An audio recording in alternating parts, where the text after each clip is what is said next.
Good to go.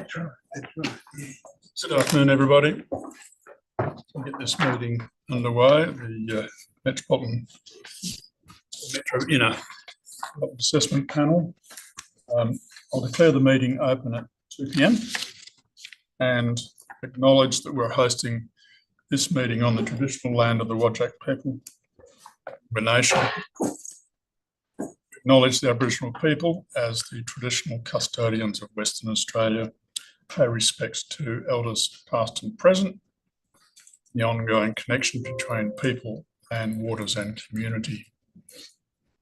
Meeting will be run in accordance with the DAP Standing Orders 2024 under the Planning and Development Assessment Panels, Regulations 2011.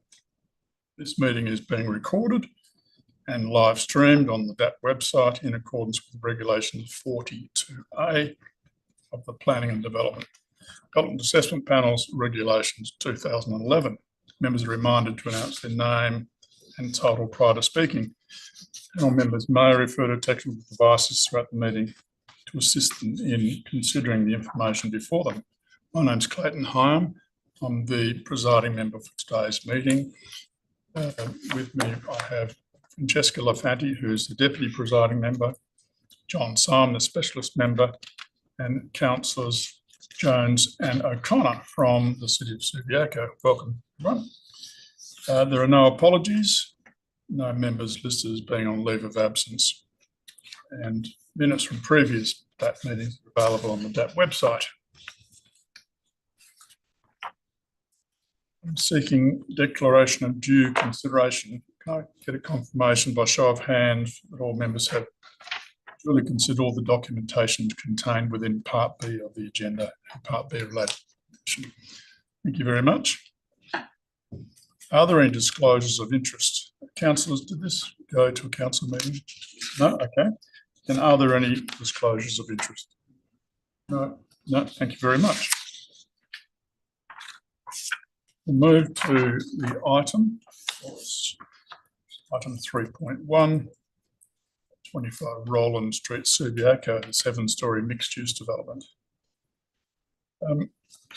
We have two presenters, and I'll just remind the presenters you've got 3 minutes to do your presentation, and if you could bear in mind that we've read your written material, if you can just keep to the salient points which are relevant to this application. Thank you. Mr. Ken Perry.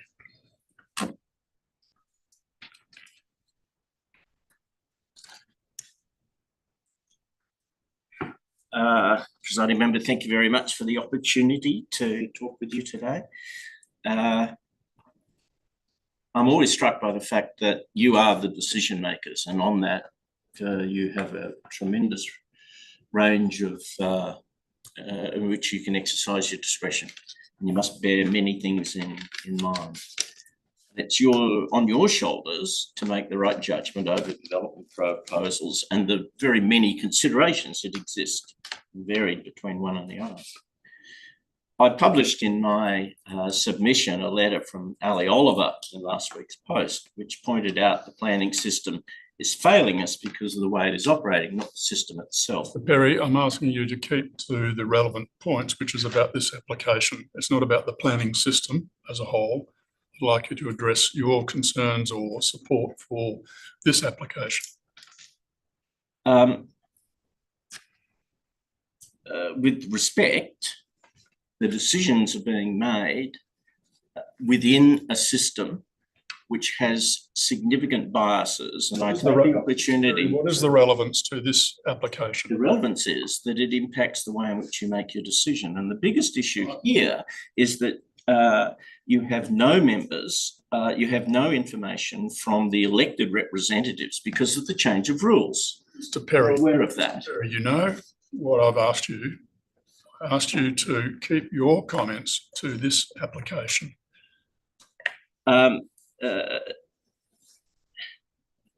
This application has been well examined by the city officers and the planning, and they have come up with a range of judgments. But as unelected members, right? Their judgments are professional, but ignore what would be the view of the community in which they operate. There was a very good speech by the president of the Augusta Margaret Rivershire, which I've referred you to. She spoke strongly about the problems that she has presenting within this system. Mr. Perry, you're not actually addressing this application. I have having a lender system, I think, to try and. Oh no, your position. That's a very strong statement. Yes. I'd like you to stick to this application. I have already said I support the application and the balance, right? However, there's one major item which I think is important. At some stage in the future, the owners and the managers of this property may determine that they wish to sell.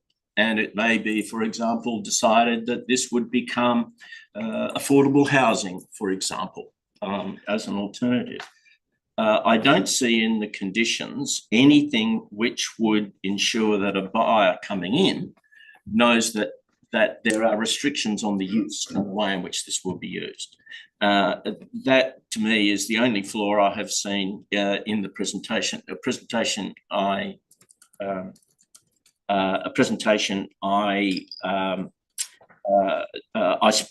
proposal that I support.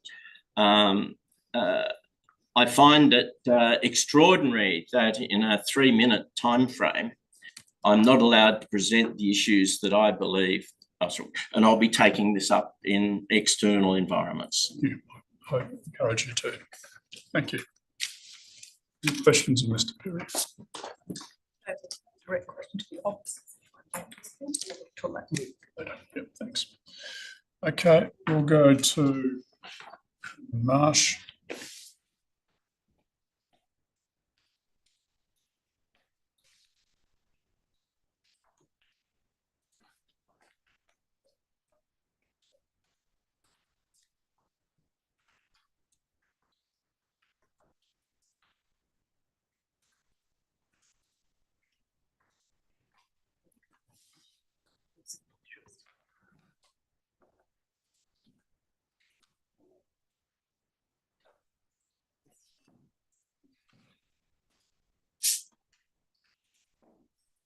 Good afternoon, Presiding Officer and Committee and all present today.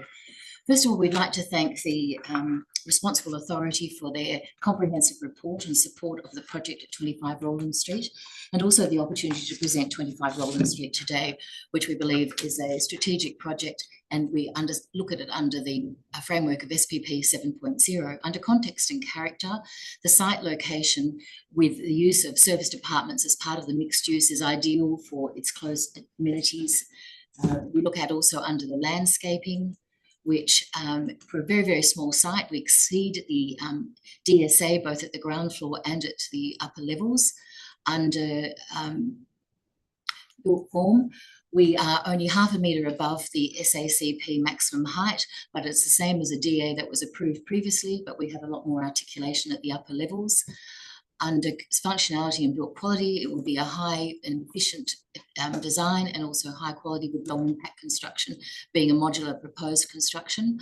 Under sustainability, we will work towards a 4-star Green Star rating, and the modular construction is also a sustainable method of construction. Under amenity, it will be a vibrant mixed use with both retail and service departments. The secondary use is being commercial, doesn't have to align with the R codes of volume 2, but we have done that to provide additional amenity to the users. And the integrated build form with landscaping is one of the key attributes of the design. Under legibility, we actually have 2 uses at either end of the building with clearly defined entranceways and strong wayfinding to identify those uses. Under safety, 2 of the key components are that we have passive surveillance both at the 2 street frontages and a well-lit pedestrian walkway underneath. Under community, with the use of short stay, that will bring a lot of people into Subiaco, and they will support local retailers and other traders. Also, the use of public art will be designed by a local artist, which will again bring vibrancy and street activation at that level. And also the efficient use of a modular system will make the downtime less than conventional construction. Under aesthetics, we've achieved the highest rating under the DRP assessment. Quickly touching on the justification for planning discretions, under the use of serviced apartments is permissible under LPS 5. Under the management plan, there will be a strong, experienced operator who will enforce that management plan. Under bulk height and scale, while we are 0.5 metre higher, we have mentioned that we are the same height as another previous DA approval, but we do have a podium which the previous one did not. As can be seen here, it is just a straight vertical design, and it has a plot ratio of 3.85. Our plot ratio is lower at 3.75, but we do have the articulation at the upper levels, which aligns with the Subiaco Activity Centre plan. And the further one is into the car parking. We're 2 car bays short, but in line with LPP 5.1, in a central location, a walkable with strong public transport, as shown in the next slide. There is very much availability, as well as electric bikes proposed that the development will therefore not be able to rely on mostly on cars, and we have 1,000 car bays within 4 minutes walk. Just lastly, to show that under the neighbouring properties, there is no overshadowing. And lastly, just in conclusion, I'd like to thank again the responsible authority for their recommendation for approval and the opportunity to present 25 Roland Street. Thank you. Thank you very much. Other questions of Councillor? The City of Subiaco is quite proud of its canopy that we've got, and I appreciate that you've made every effort to include that in here. I'm intrigued about the concept of deep soil on a fifth story. It almost seems like an oxymoron to me. I'm not a planner, so I apologise for that. But I'd like to know a little bit more about that. How deep is it? What sort of trees is it going to be able to accommodate? How is it irrigated? I'm looking for some confidence that it's going to stay green. Absolutely. It's a very key and essential part of our design. So we have a experienced landscape consultant involved.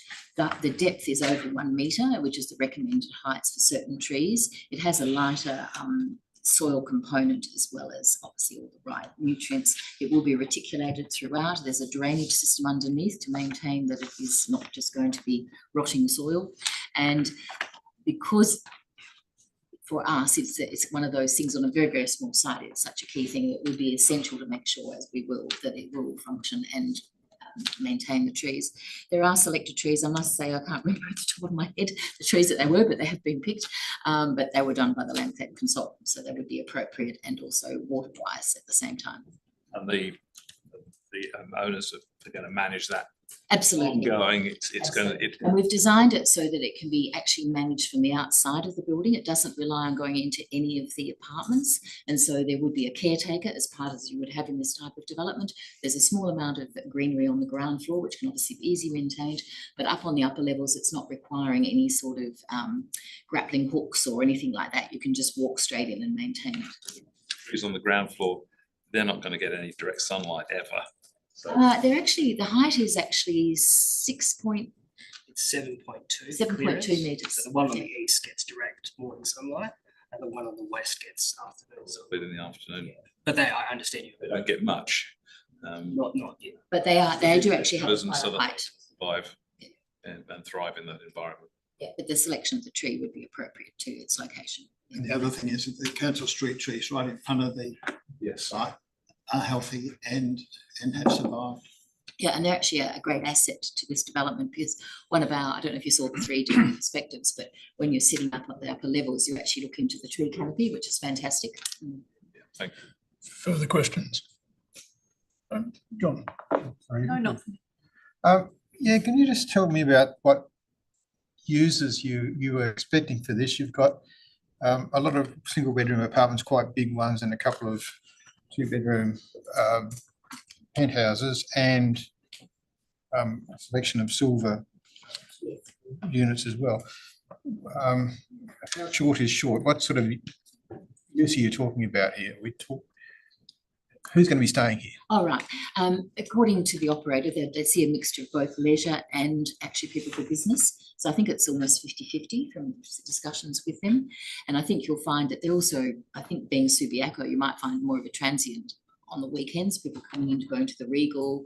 There might be also people from the hospitals, you know, they're either visiting people for working for a while and things like that. So I think the Subiaco environment gives a very cross section of people that will be using the spaces. So short in this case means a couple of days or a couple of weeks, or timeline. I think that they say, just going to think of what the information that was before. 70% of people stay less than 30 days. 70% of people stay less than 30 days. That's the average. 30% stay more than 30. Sorry, 70% stay less. Yeah, sorry, 30%. Yes, that's right. Yeah. But they can't stay any longer than 120 days. No, sure. I understand that. Okay. Further questions? Yes. My question relates to upper level landscaping area. From plans, my readable plans is that all of the landscaping areas, excluding the deck areas, are accessible by all occupants, excluding obviously the shop at the bottom.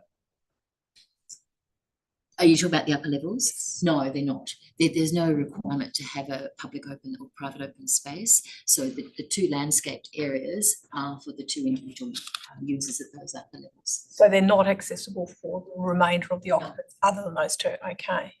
That was part of also the ability to control the use of the spaces.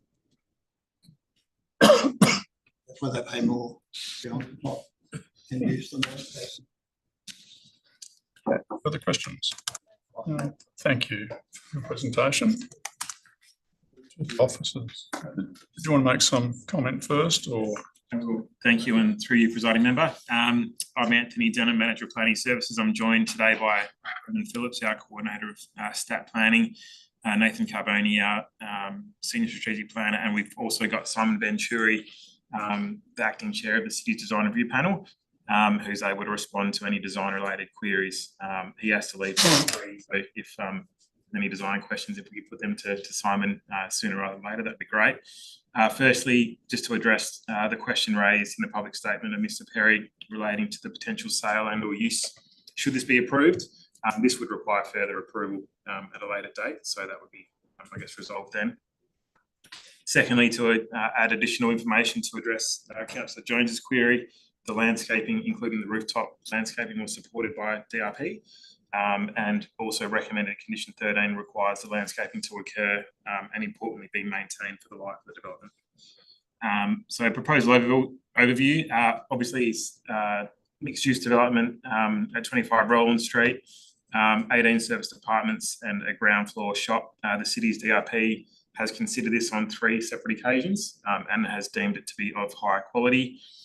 The city has assessed the proposal against the planning framework and notes that while there are some variations, discretions being sought, specifically in relation to land use, building height, plot ratio, street and lot boundary setbacks and car parking, all of these are capable of being supported and are consistent with the overall intent of the planning framework. Importantly, the proposal also aligns with the objectives of the city's local planning strategy, which encourages the development of hotels and other forms of short-term accommodation. We received 10 public submissions during the advertising period, 5 in support, 3 objections, 2 were providing general comments. As outlined in the RAR, a number of the objections have been, I guess those matters have been addressed by conditions of approval or through amended plans.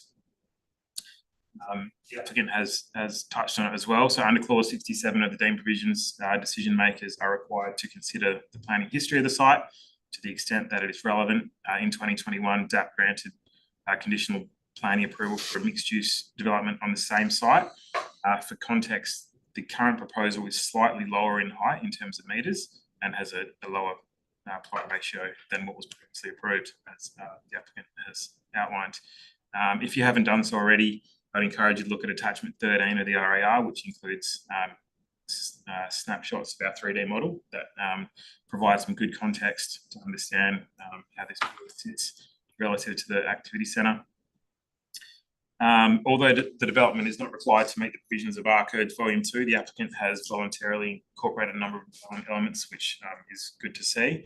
These have resulted in improved outcomes relating to internal and external amenity and measures to enhance privacy for adjoining properties that are used for residential purposes, particularly those to the north. Yeah, that's probably it. Thanks, Anthony. Any questions? Well, see if there's any question from panel members. Just to answer the question that I had about land use. Are there any further questions? As well. So. Looks like you've covered everything. Thank you. Yeah, Oh, I'll sorry. just follow on this, just as, and I know it's not intended, but if this were to be at some stage sold as in or used as longer term land use, it seems to me the only issues would be major issues would be storerooms and parking. Is that right? Yes, thank you, and through you, presiding member. So we did have this discussion. I think it was the first couple of design review panel meetings with the applicant that we wanted to be clear that they're seeking service apartments and not multiple dwellings, because we obviously would have assessed it completely differently. Obviously, they have incorporated some design aspects and provisions relating to Volume 2, which are generally transferable, but that doesn't mean to say that it's entirely not that it's compliant. Compliant's probably the wrong word, but it would require further assessment to understand what issues or challenges that may be needed to be resolved. So I'm not sure if that answers your question. Yes, sort of does. Yeah, thank you. No further It's not an issue at current issue. It's just a matter of what happens in the future. So no further questions? No? All right. Thank No. you. Thank you for that. We'll move on to the RAR, which has a recommendation for approval with a number of conditions. Can I get a mover and a seconder? Yes, councillor. Thank you. Mover. And second, councillor Jones, thank you. Councillor Connor. Thank you, through you, presiding member. I want to start by acknowledging the community concerns that these applications can now no longer be considered by local councils. It's clear the changes have caused some confusion about the decision-making process, which is unfortunate. A diversity of views and healthy debate is an essential and vital part of our democratic decision-making process, and planning decisions should not occur in an echo chamber or in an environment of groupthink. However, here we are, and we must move forward. I feel the proposed development has responded really well to the challenges of this narrow site, and the discretions and variations are appropriate for a development that has achieved a high level of design quality. And I commend the applicant for working with the design review panel to achieve this. The lot is identified in the planning framework for a building of this scale, but the applicant has worked to mitigate the impact of the bulk and height by setting the top 2 stories back. The added benefit is open space with deep soil areas, which, although not accessible to the public, will provide visual diversity in the public realm. The application's been sensitive to the adjoining property in proposing screening to the northern open walkway to assist with visual privacy, even though this was not required. The management plan for the serviced apartments is an appropriate way to provide nearby residents and businesses with reassurance that if there are problems, someone can be contacted at any time and will respond, hopefully. And that's obviously a major concern in relation to all types of short stay accommodation. Limited amount of parking was an initial concern to me, as people are still very wedded to their cars as their main form of transport. But the development is in an area that has excellent connections to a range of public transport. And I really like the proposed provision of bikes and e-bikes for residents to use. I assume that the operators in their marketing will make it very clear that parking is limited within the building and of the conditions of parking in the surrounding area, where there is some paid parking, but obviously permits do apply. So overall, I'm comfortable supporting this development and hope it progresses. Thank you. Councillor Jones, a seconder. Thank you. Has always presented serious problems in providing on-site parking, and it seems that the change of use of those departments has successfully addressed the issue. I suspect people are still going to find manoeuvring vehicles into the parking bays quite challenging The swept path analysis shows that parking is possible with this configuration, albeit with not much wiggle room. The use of a car stacker is also not ideal, but it does allow for 2 parking bays for the commercial business, thus reducing the load on the street parking. In terms of the height and bulk of the building, this development is almost exactly the same size as proposed in previously approved applications, so I can see no reasons for objecting to it on those grounds. We've seen some objections to the proposed development in relation to overshadowing and overlooking, but the only shadow cast by the building will be over the adjacent public parking area, and the development includes sufficient screening to protect any affected neighbours from being overlooked. The architect has taken notice of advice from the city's design review panel, and the DRP has subsequently assessed the design as high quality. While I do take some issue with the suggestion that the application provides deep soil on the 5th floor, I do agree that this provides a vital role of reinforcing the local landscape character, and I commend the architects for recognising the importance of tree canopy as part of the character of the city of Subiaco. I have some concerns about the maintenance of the vegetation in this area, but while I would like to have seen a landscape management plan, I'm satisfied that conditions 13 will be sufficient to ensure that it will be maintained in a healthy condition. In fact, I expect that the fact that these are service departments means that the management will be much more active than a typical residential strata company, and consequently these common areas are likely to be well maintained. I would note that the city has recently denied a couple of development applications for short-term rental accommodation because they were located in residential areas. And in my opinion, this type of development, while not technically being STRA, is much more appropriate for accommodating visitors to Subiaco than those other applications. The management plan seemed quite comprehensive, and its inclusion in the conditions of this DA is a good example of the way that this sort of visitor accommodation can be managed. In short, this block has proven to be very challenging due to its form factor and relatively small size, and it has been vacant for quite some time. While I love the mural on the adjacent wall and really want to see it go, I believe that the proposed development is probably the best that we can expect to see on the site, and that having quality service departments in the heart of Subiaco is ultimately to the benefit of the city. Accordingly, I'll be voting to approve this application. Thank you, councillor. Further speakers? I will speak. Elephant. Thank you. I will speak to the proposal. From my perspective, I have been involved, interestingly, with this site in a former consideration of a development.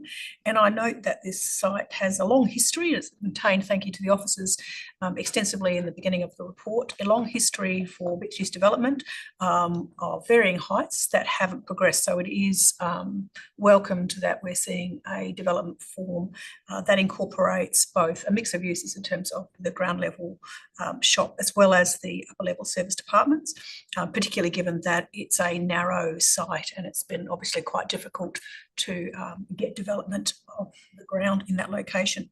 Others have already spoken, and I am comfortable that the proposal is consistent with planning framework. The bulk, scale and height is appropriate in the context of the site and has already been indicated. The proposal also meets the growth targets set out in the city's strategy. I'm comfortable that the land use is appropriate in the context of a city centre area, and the on-site parking or limited on-site parking causes no concerns from my perspective, given that the site is directly opposite a public car park, as well as has good accessibility in and walking and good accessibility to other forms of transport in the area. From my perspective, the proposal has, as written, the RAM provided advice in the documentation we have complied in all areas. It's been to the DRP on a number of occasions and complies in all areas with the 10 design principles. And I note that the RA states that in relation to the existing, it's compliant in relation to the existing and future character of the area, and the built form is of high quality and consistent with the objectives of the area, and I concur with those provisions contained in the report. Overall, I'm supportive of the proposal. I note the comments that have been given today about what potentially could occur on the site. I have not turned my head to that. I do note the comments that have been provided in relation to the upper floor, what I would call almost townhouses sitting on the podium level, and note that in any alternate use of the site, there would have to be consideration for community spaces. So I note that this is something that's quite a big proposal. I have duly considered the submissions that have been made, and I'm comfortable that the concerns that have been raised have been appropriately addressed in the documentation and the report, and I also support those elements. Those are my comments. Thank you very much, Member Stein. Look, yes, look, I'll be very brief. I think most of it's already been said. I do acknowledge that some of the issues of height, plot ratio and parking have been considered extensively, not only by the city's officers itself, but also Mr. Perry, who helpfully agrees that these are not or issues that have been dealt with appropriately. I think from a planning, from an architectural point of view, I think this is will be a very nice addition to the streetscape. It's a well-designed building. I think it will enhance the character of the city of Subiaco very well, particularly the central part and this part of it. I think that it is an interesting use for this site and an appropriate use. I think it certainly does a lot to support the economy of the city of Subiaco. The fact that it's been able to be fitted onto such a very difficult site, and I've been involved and seen the previous proposals on several of these different proposals, and it illustrates how difficult it is to actually get some sensible development up, and I think this use is a very appropriate one. So I think that we can quite happily approve this with the conditions. Thank you, Member Simon. Yes, I too support the proposal. While there are some variations for which discretion is sought, the development is largely consistent with the strategic planning framework and the objectives of the local planning scheme and the Subiaco Activity Centre Plan. Design is a high quality, and congratulations to the architects for that. And that's demonstrated by also the support of DRP in this process. The use being serviced apartments is a complementary or good complementary use for the city in this location. I note the setbacks and screening. It's appropriate for an inner city location. The proposed development addresses the street well. From a parking point of view and transport point of view, I agree with the arguments presented by the staff in the RAR that the location is well serviced by public transport, well thought through design and a relatively small site. Back to the mover to close debate. Okay, all right, I'll put the motion to approve. All those in favour? That's carried unanimously. Thank you. Finish off the meeting. We now formed 2 applications, section 31, the considerations, and in other business, there's a list of SAP matters. And I'll close the meeting at 33. Thank you, everybody, for your attendance.